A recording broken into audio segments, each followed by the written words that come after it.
Today we're going to continue the topic of Sephira, of the counting of the Omer. Just to refresh our memories, from the second day of Passover onward, there's a commandment in the Torah to count the days. And it's called Sephiras HaOmer, the counting of the Omer. What is the meaning of the Omer? Omer is simply a measure. And it refers to a measure of barley that had to be brought in the temple of old as an offering. You know, in the temple they had sacrifices, animal sacrifices, and also flour sacrifices. And one of these offerings on the second day of Passover required the offering of barley. That was the beginning of the barley harvest. And the first barley, before anyone would consume that barley, would have to bring it to the temple. Not everyone had to bring it. They had to bring one offering as a way of saying that we first give our barley to God, and then everyone could use it for their own needs. So the Omer simply means a measure of barley. And from that ceremony, that ritual onward, you're supposed to count the days until the holiday of Shavuot, which links the two holidays together. So last week we discussed that this period of counting has three purposes, you could say, three different dynamics. Number one, it links the two holidays. Passover is the holiday of freedom. Shavuot is the holiday of responsibility, of obligation. You can't have freedom without obligation. You can't have freedom without responsibility. We cherish our freedom only because it allows us to pursue that which makes our lives conform to God's will. If, let's say, we would be in the freest country in the world, more free than even our country is over here, they wouldn't even ask you to pay taxes. This is hypothetical, but the one freedom you would not have, well, you wouldn't be free to practice Judaism. I'm going to put you up for president. I can't declare my candidacy today. Postpone it. So that you have every freedom, even freedoms that no one ever dreamed of having. But you can't practice Judaism, it wouldn't be free for us. This would be no better than being in bondage. So our freedom is cherished because it leads to Sinai. It leads to the obligations that we got at Mount Sinai. That's one aspect of the counting, to link the two events together, as if to say, don't believe that freedom itself is positive if it doesn't lead to a sense of responsibility. That's briefly the first idea. The second idea is that when the Jews were told before they left Egypt that they're going to get the Torah, and they told they were going to get it in 50 days, they started counting the days in eagerness to get the Torah. They were yearning for the Torah. So that's why we count the days, as a way of expressing how much we yearn for the Torah. And just to add another little point that I didn't mention last week, and this is a very important point. Many people, Jews who are observant as well, view the commandments as a burden. It's a burden. We're told to do this. We have to wake up in the morning, you have to say a prayer, you have to wash your hands, you have to do all sorts of things. You have to keep Shabbos, you have to keep kosher, you have to keep the holidays, you have to put on tefillin, you have to have a mezuzah on your door. There are laws that govern every aspect of our lives. It's a nuisance, it's a burden, many people would say. Yes? Just a comment. The world follows what you're saying When you look at car stickers, it says freedom is not free. It's the same principle. Right.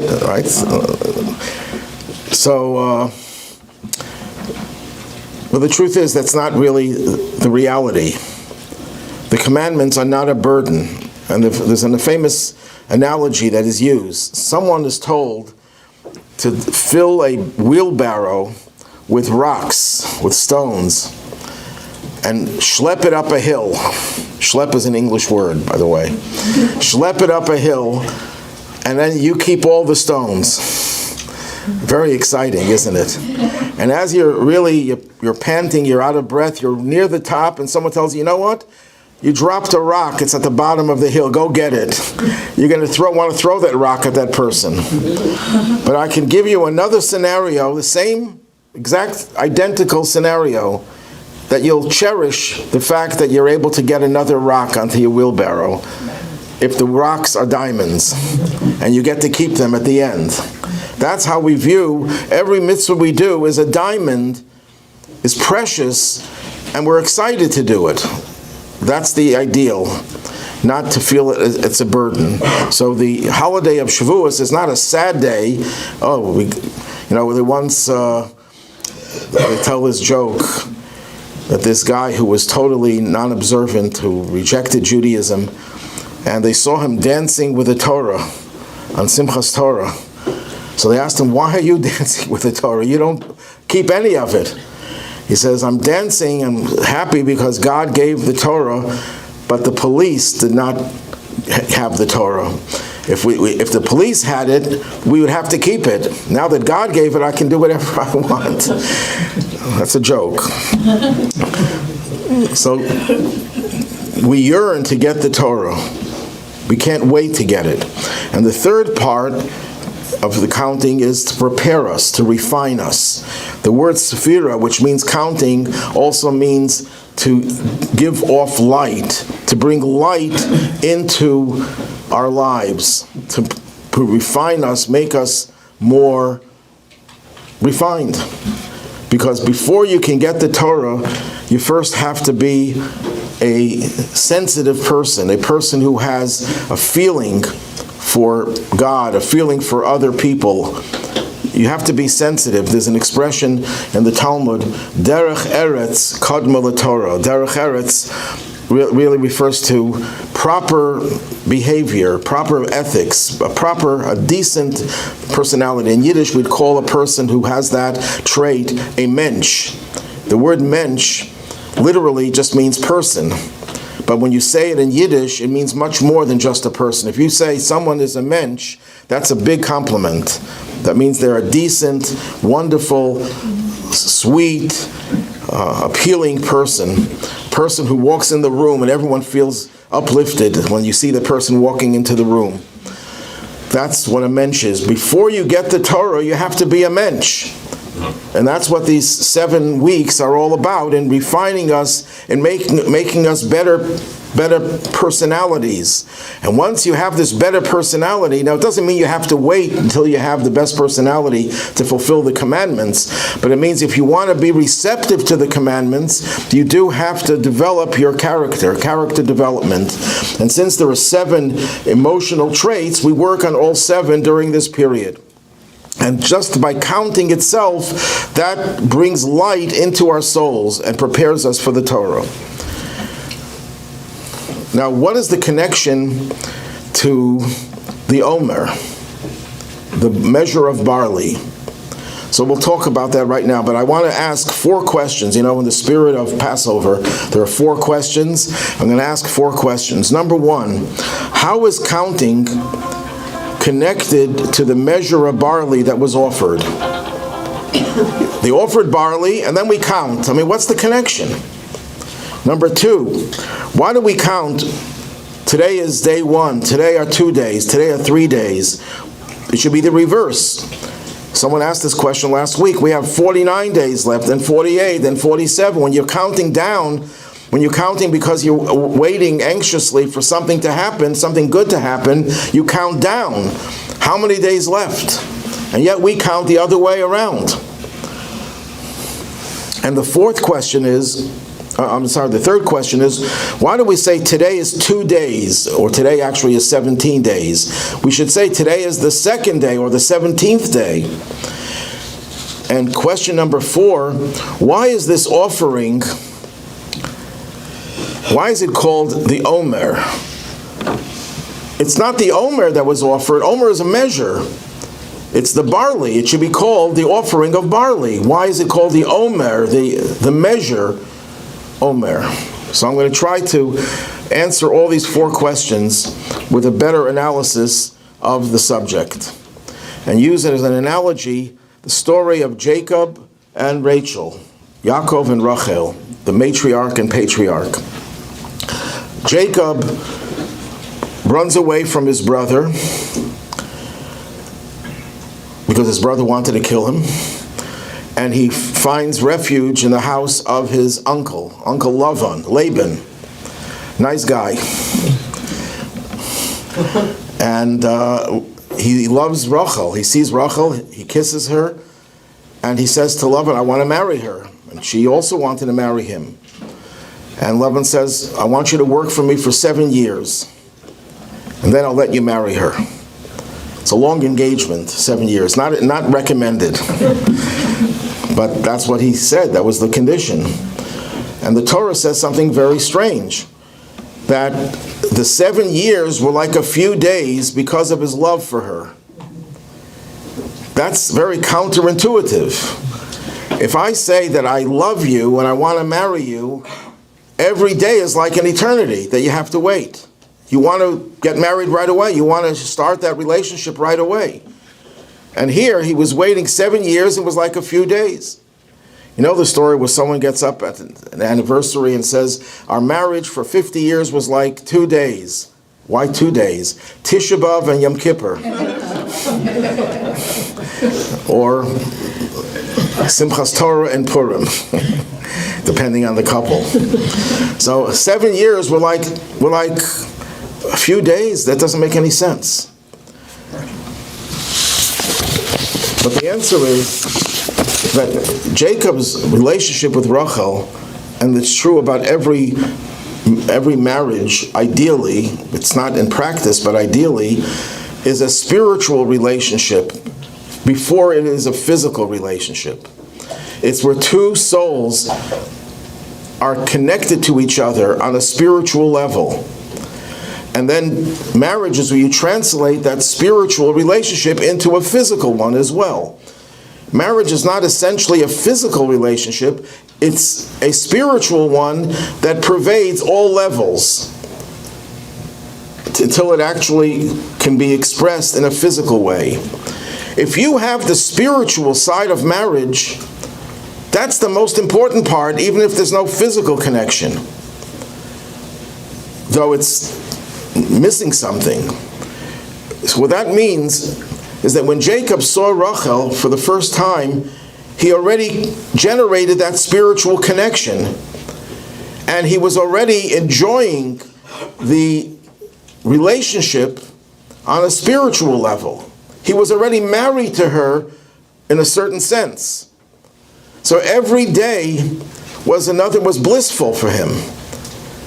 Every day was part of a spiritual relationship, and therefore he was already enjoying what was going to happen later physically. He was already enjoying that spiritually.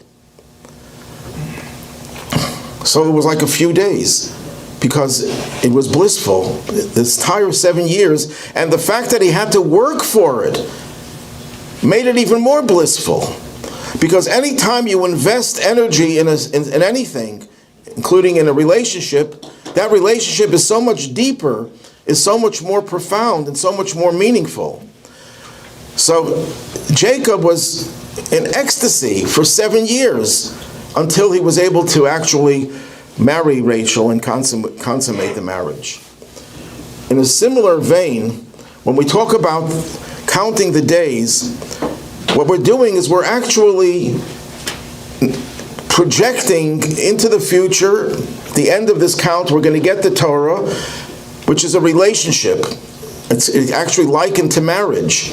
When we talk about what happened at Mount Sinai, it's described in the Song of Songs, the biblical book, Shir HaShirim, as a relationship of two loving entities, God and the Jewish people. This was a love affair, that marriage that took place at Sinai. And every day that they were counting, they were actually taking some of that future relationship and bringing it in, getting an advance on it on one level. Every day that they refined themselves, they were becoming more receptive to that relationship. So they were already tasting. It says before Shabbos, you're supposed to taste the food that you're preparing for Shabbos. The simple reason is, if the food doesn't have any salt, you put salt in it. You want to make sure the food is tasty and is going to be good, because on Shabbos you can't really cook, you can't prepare it, so you do it before. But there's a deeper reason. Before Shabbos, you want to savor the taste. You want to experience Shabbos before Shabbos comes. And the truth of the matter is that in the Jewish religion, there are no names for the days of the week. There's no Sunday, Monday, Tuesday, Wednesday, Thursday, Friday. It's day 1 of Shabbos, day 2 of Shabbos, day 3 of Shabbos. Every day we're getting a little bit of Shabbos into our lives. We're instilling that Shabbos atmosphere in our lives, even as we are able to work and do everything we want to do. But we're doing it in the spirit of Shabbos, so we're already savoring the taste. Friday, you actually taste the food physically, but it's all part of a process. So Judaism is about projecting into the future. What will this experience be like in the future? And bringing it back into the present.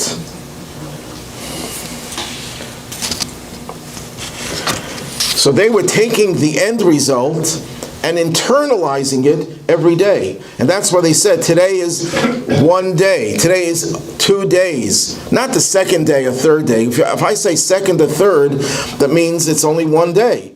But no, today is 17 days. We have an accumulation of 17 aspects of the future. And they compound, they come together. As is true about all good things in Judaism, accumulate. Just because I did a mitzvah yesterday and today is a new day doesn't mean that yesterday is gone. Yesterday is not gone. You know, Abraham, the first Jew, the Torah describes when he got old, it says he was old, and ba bayamim, he came with his days.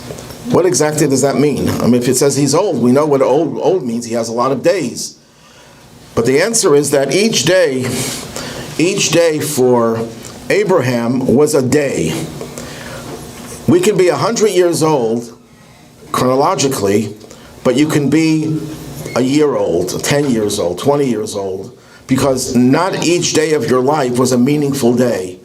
If you could sleep through a day, 24 hours, high school kids were able to do that. 24-hour sleep. They used to call that a bagel. But if you did that, that day doesn't count. That day you didn't live. But you could also be very busy some days, but they're not meaningful things that you're doing. Those days don't count. I don't want to give too many examples. But we can all think of our examples in our own lives that certain days don't really count. Yes? I was under the impression you can't sort of bank your good mitzvahs. Yes, you can. Because even just one sin can keep you out of the Holy Land, like with Moses. Well, that doesn't mean that the mitzvahs don't accumulate. And it said God was just very strict with Moses for whatever reason. But your sins don't accumulate. They only accumulate within a certain segment of time, but over the years, sins dissipate. Evil dissipates because either you said, I'm sorry, you repented, or a person who goes through suffering, the suffering cleanses away the sins. But mitzvahs you can't cleanse, you can't get rid of the mitzvah. So mitzvahs do accumulate. So a person who comes with his days, as Abraham, means someone who, Abraham was 175 years old when he died, and every day was counted. Of course, you could ask the question, for the first few years of his life, he was an idolater, because that's where he grew up. So how did those days count? I don't have an immediate answer for that, but that's a question that you may be thinking of. But anyhow, he came with his days. So every day that we count is another day in which we are experiencing the taste of the future, of the day that we get the Torah at Mount Sinai. This is the same idea that the Rabbi emphasized in relationship to our yearning for Mashiach. A Jew is obligated, this is not, the Rebbe didn't invent this is in the Talmud, and actually it's in the Bible, that we are supposed to yearn for the redemption. We're supposed to yearn for it. The Talmud says when a person dies and their soul comes to the heavenly tribunal, they're asked 6 questions, first and foremost. The first question is, did you conduct business ethically, faithfully? The second question is, did you yearn for redemption?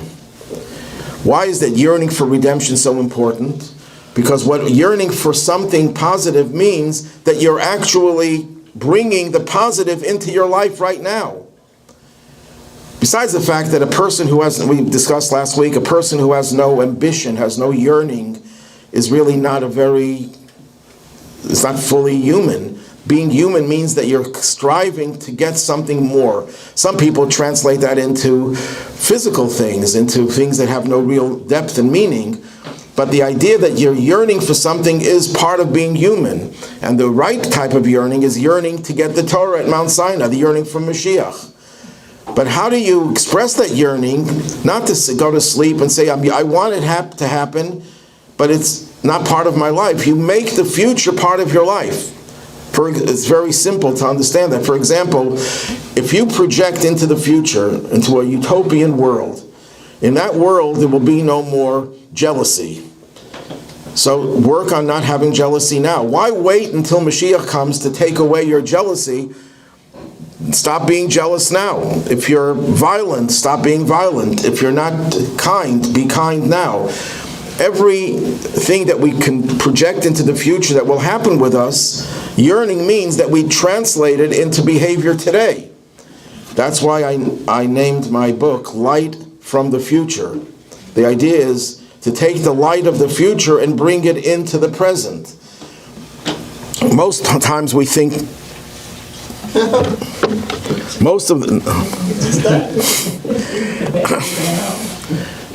what happened to the microphone? Most of the time, I just have to project my voice.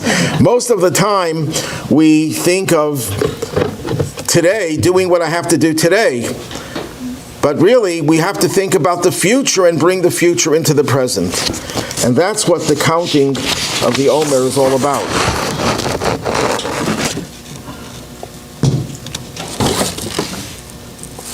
That answers a question.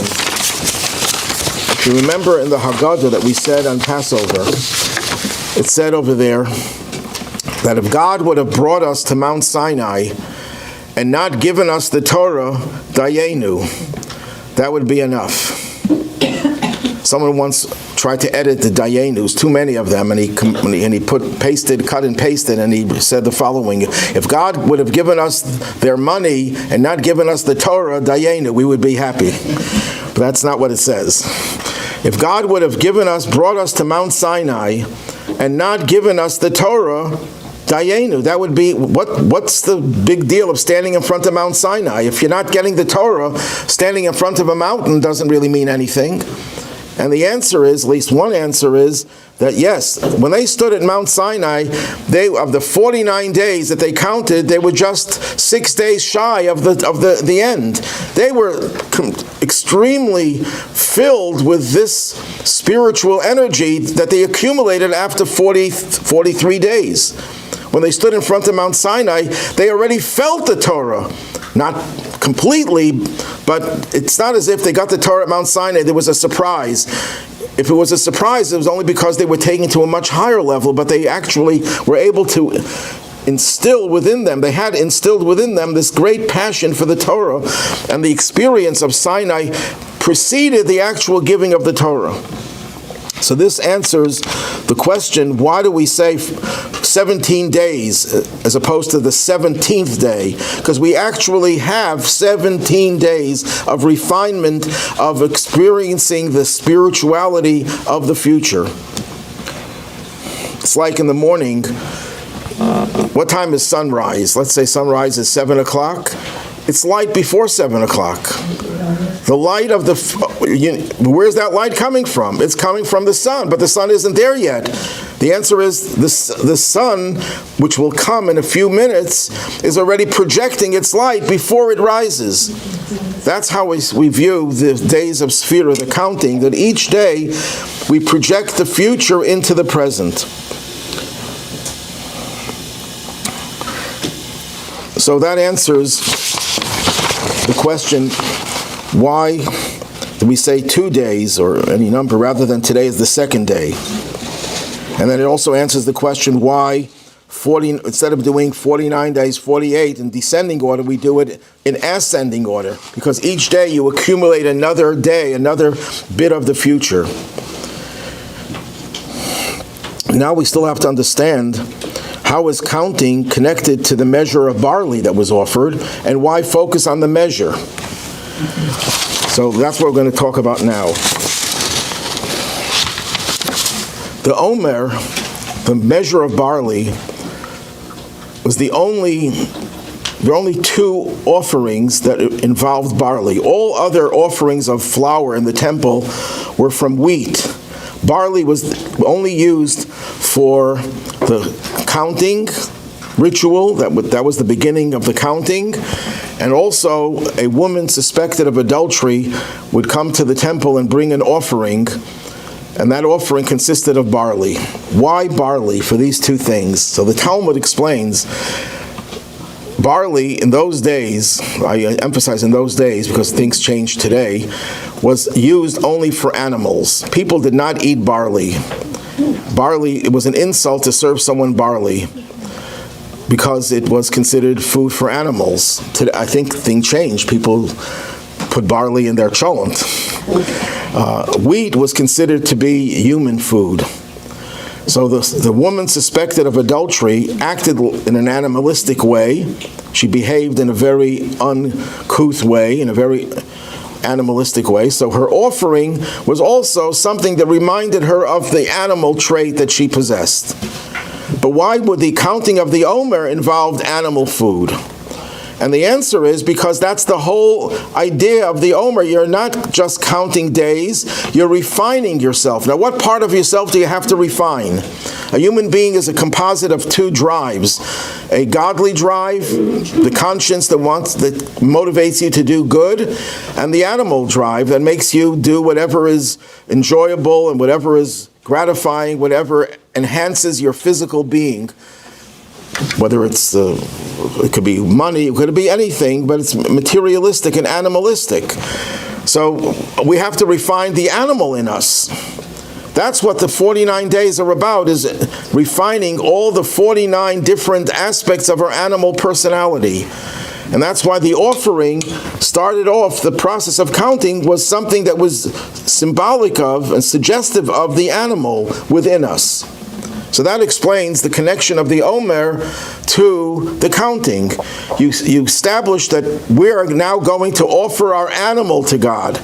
The godly soul we don't have to offer to God. It is already godly. It's the animal soul that we have to offer to God, meaning we have to elevate it, refine it, bring light into it, make the animal recognize the higher things in life. It's like a little child. A little child, if you want the child to do something, you give it a candy. The child gets older, you give it a toy. Fast forward 15 years, you get it a Ferrari. That's what you do to get the animal within that individual to do the right thing. And then it comes to a point where you could convince the animal, you know what? Just doing it for the right reason is also enjoyable. It's enjoyable to have a relationship with God. And the animal soul says, you know what? I dig that. That's great. It's wonderful. I don't need to get a reward for it. I want to do it for no ulterior motive. It's a refinement process that can take a life to accomplish. But meanwhile, we do it in 49 days. We refine the animal soul to make the animal soul receptive to the Torah. That the animal soul is giving me more Torah. I want it. I enjoy it. I can thrive on it.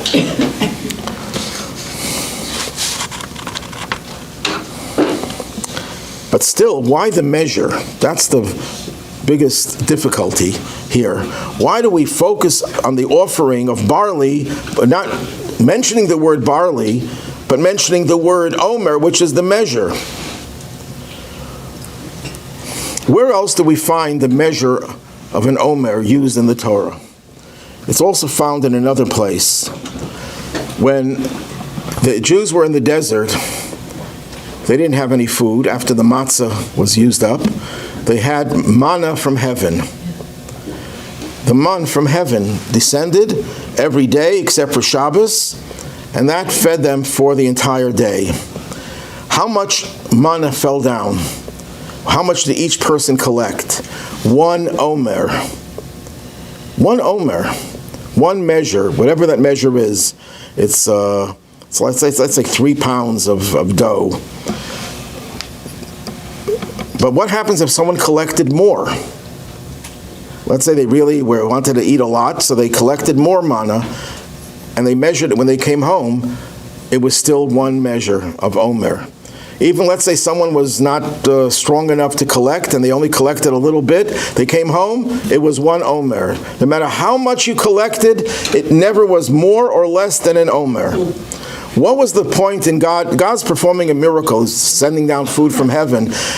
So why did He have to do it in such a way? What did God care if someone would collect more than an Omer? Or if someone wasn't very hungry that day, if he collected less? What's the big deal? And the answer is, there's a very powerful message that God is telling us, and He wanted us to apply it to our own lives when we don't have manna from heaven. That everything is manna from heaven in a way. That no matter how much we do, we know that we're only going to have as much as God allots to us. You could work, I know people who work day and night in business, and they can barely eke out a meager living. And there are people who don't work very hard, and they're successful at everything, and they're very wealthy. It's not the amount of time that you invest that is going to determine the outcome. It doesn't mean you should sit back at home and do nothing and say, well, if God wants me to be rich, I'll be rich. God wants us to work for the earnings, but for a different reason. Whenever you want to receive any type of blessing from on high, you have to have a vessel to contain it. Remember, I think I told you the story many times. I had to travel from Las Vegas to Los Angeles, and I was told to drink a lot of water in the desert. And I stopped at a place to get gas, and the bottle of water was like $2, a small bottle. And then I see a vending machine that said a gallon of water for 25 cents. So I said, wow, this is a big bargain. I put in 25 cents, and out came the water all over, splashed all over. I didn't have a container for the water. You can't benefit from all the blessings in the world if you don't have a container. So one of the containers for the blessing of wealth is working. Not just sitting home and doing nothing. We work for a living. Not because the working brings us the money, it gives us the ability to contain it. But the blessings come from God. That's what the Omer emphasizes. You can collect all day long. You won't have even a shred more than what was determined for you, which was 1 Omer, 1 measure. You could work very little, and you can still have the same measure, recognizing that ultimately it comes from on high, just like the manna came from on high, literally, and you couldn't collect any more. That's the message that is so important for us to internalize when we count the days of the Omer, from the time that they brought that offering. That you should. And by the way, when did the manna stop descending? It was the 2nd day of Passover, 40 years later. When they entered into Israel, they still had manna until the 2nd day of Passover, and that's the day that you're supposed to start the counting, and that's when they offered the Omer. You see that there's a connection between the two events, the Omer of manna and the Omer, the offering of barley. So so what the Omer teaches us, that ultimately nothing has any value unless it's connected to something meaningful. Everything that we're going to have is going to be there depending on whether God wants it or not. It's not in your hands. What is in our hands? What can we do? If God decides that we're going to have a certain amount of wealth, what could we do to change things? We can do to utilize whatever we have for a higher purpose. Then we could say, I accomplished something. We have a house. Why do we need a house?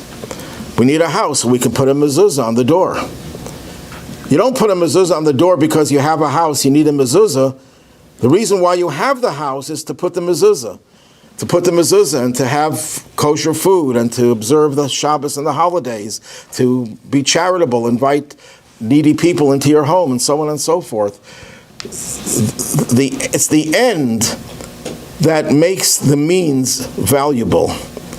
Just the means itself, what you do for your life, has no real validity unless it's connected to the end. Unless you look at the end result and you transport the end into the present.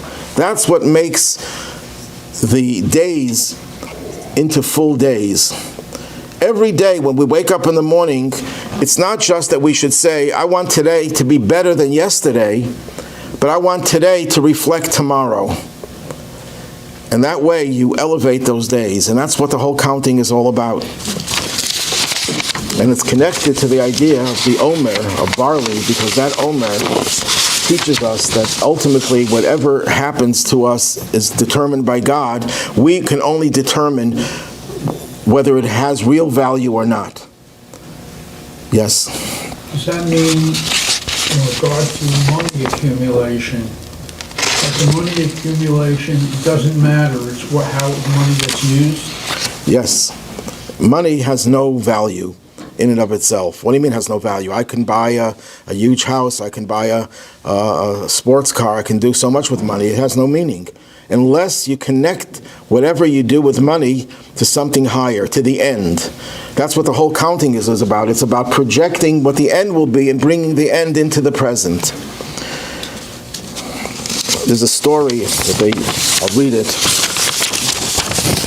An investment banker was on the pier of a little coastal village when a small boat with just one fisherman docked. His boat was full of beautiful yellow tuna. The banker complimented the fisherman on his catch, asking how long it had taken him. Only a short time. Why don't you stay out and catch more? I have enough fish to feed my family. The banker then asked what the fisherman did with the rest of his time. He said, I sleep late, fish a little, play with my children, take a nap, stroll into the village each evening, be with my friends, play my guitar. I have a full and busy life. No. I have a Harvard MBA, and I can help you. You should spend more time fishing, and with the proceeds buy a bigger boat, and from those increased proceeds you can buy several boats and soon have a fleet. Instead of selling your fish to a middleman, you could control production, processing, and distribution by building your own cannery. You could leave this small coastal village and move to the city, then to New York, where you could run your expanding enterprise. How long will that take? He asked. 10 to 20 years. And what then? Well, he says, then you can announce an IPO and sell your stock to the public, making millions. Then you could retire to a small coastal village where you could sleep late, fish a little, play with your children, take a nap, stroll to the village in the evenings, be with your friends, and play your guitar. That's what the cycle of life is. Why are you working? To earn money. Why do you need money? So I could support myself. Why do you have to support yourself? So I can be able to go to work. It's a vicious circle. And that's what the Omer is trying to tell you. Stop going in circles. Let what you're doing now connect out of the circle and reach the end and bring that end into your life now. And then you're not just living a meaningless life.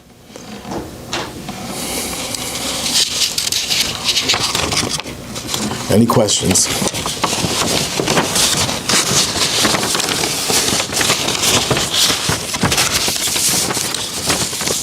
Today, what? Any questions on Zoom? Sometimes I forget about the Zoomies. No. So when do you start counting the date? The second day of Passover, the night to the second day. And that's day 1 or day 2? That's day 1.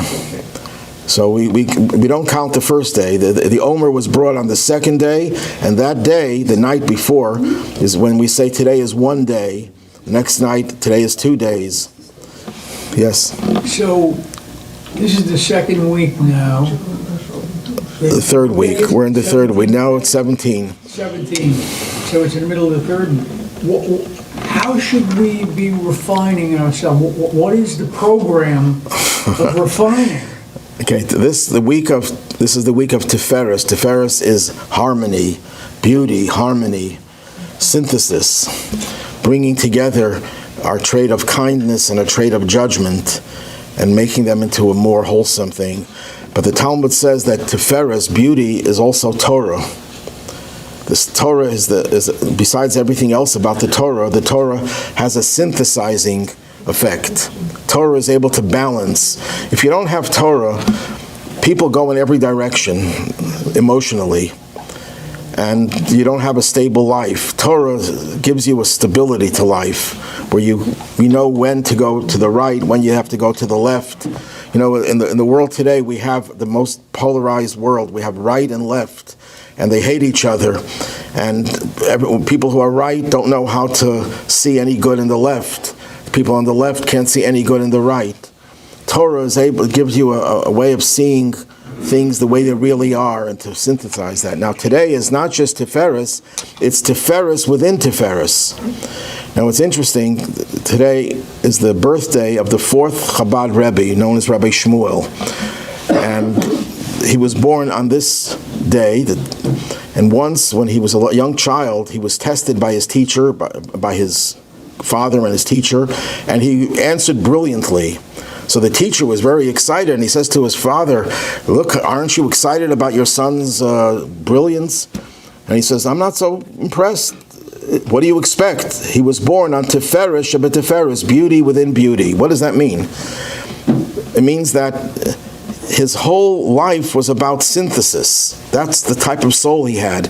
He was born on a day that represents the power of Torah to bring about synthesis in the most extreme way, and therefore he was able to master Torah so easily. I also want to mention that today the Rebbe instituted the study cycle of the Maimonides' major work called the Mishnah Torah. It's his magnum opus, as it's called. And the way it's divided up is that you study 3 chapters a day, and you finish the entire 1,000 chapters of Maimonides within less than 1 year. For those who can't do 3 chapters, do 1 chapter a day, and it takes 3 years. Or there's a companion book called the Book of Commandments, which the Maimonides wrote as an introduction to his major work. And if that's much shorter, you can study that in a few minutes. And that also begins today. So, yeah. On a more concrete level, what would be things that we would do to develop Tiferet right now in our lives? Well, be kind to people? yes, compassionate is more than kind. Chesed is kindness. Tiferes is compassion, because compassion, chesed doesn't recognize any restrictions. A person who's pure chesed, kindness, will give a drug addict the drugs that he wants. How could I say no? There are people who can't say no, even if it's destructive. They have chesed, but chesed has its problems. Gevura is the person who's very rigid and very demanding and very critical and disciplinarian. That's good, but if you take it too far, you destroy the person that you're judging. Tiferes is the perfect medium to know. Compassion is where you recognize the need to discipline, but you still have compassion. So that's one manifestation of it. And the only way you can really change things is by actually saying the words. It has a spiritual power that helps you develop that trait, and by meditating on it. Meditation is a very important part of Judaism. That's what prayer is all about. Prayer is meditation. Yesterday we concluded the Mishnah Torah. The very last paragraph, Maimonides speaks about in that time, in that age, there will be no more war, no more famine, there will be no more rivalry and jealousy. The good will be generated in abundance. All the delights of the world will be like dust of the earth, and all of the world's exclusive preoccupation will be to know God. The Jewish people will be great sages, and will know the knowledge of God according to the capacity of a human being.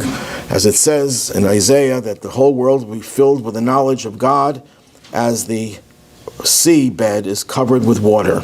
Will be deluged, will be drowning in blissful knowledge. That's the ultimate goal of Mashiach's coming. And connected to what we just studied today and every day, we're trying to incorporate that in our own lives. Every time we study Torah, we're actually bringing God, the ultimate goal, into our lives.